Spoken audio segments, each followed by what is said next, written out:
So part of my project is looking at restoration techniques of kelp forests on exposed coastlines. So exposed coastlines are particularly open to wave energy, storm action, and can be harder to restore habitats there because of those complications.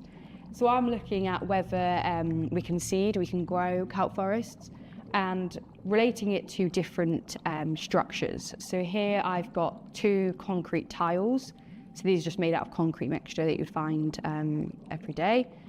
We've got one that's based off a seawall, so it's relatively flat. And then we've got one based off a natural bedrock. So you can see it's got various like holes and crevices.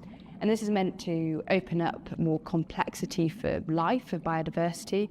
But it might be deemed as more of an appropriate habitat for kelp to grow on. It's more for it sort of almost to stick onto.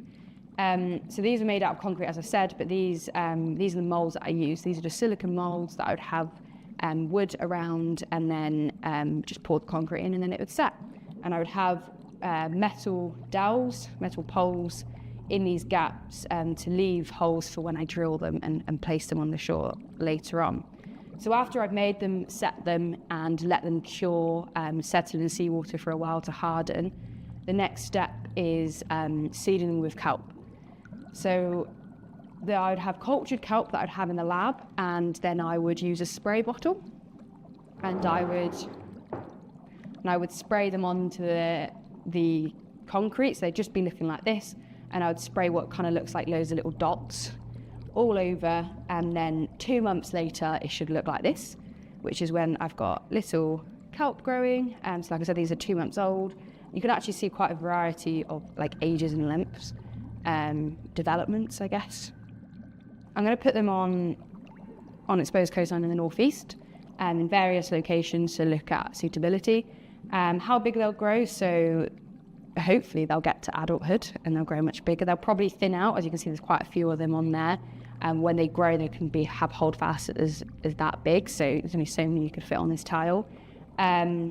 Whether they'll get to adulthood or not, I think part of the restoration is whether they can reproduce. That benefits the nearby habitat they could actually seed other places. So yeah, they can be a couple of meters long, hopefully at some point. And part of what I'll do when I actually put them out on the shore is I take various measurements once a month. So I'll take count. So I'll use this little quadrat because counting all of these will take quite a while. So I use a quadrat that I'll put in a random place on the tile. I'll take an image of where it sits on that tile so I can look at sort of the complexity of the area I'm counting and use a little pin to count them all. And then other measurements I'll take length measurements as well. So I'll be measuring the total length and then also the stipe length, so like the trunk length of them.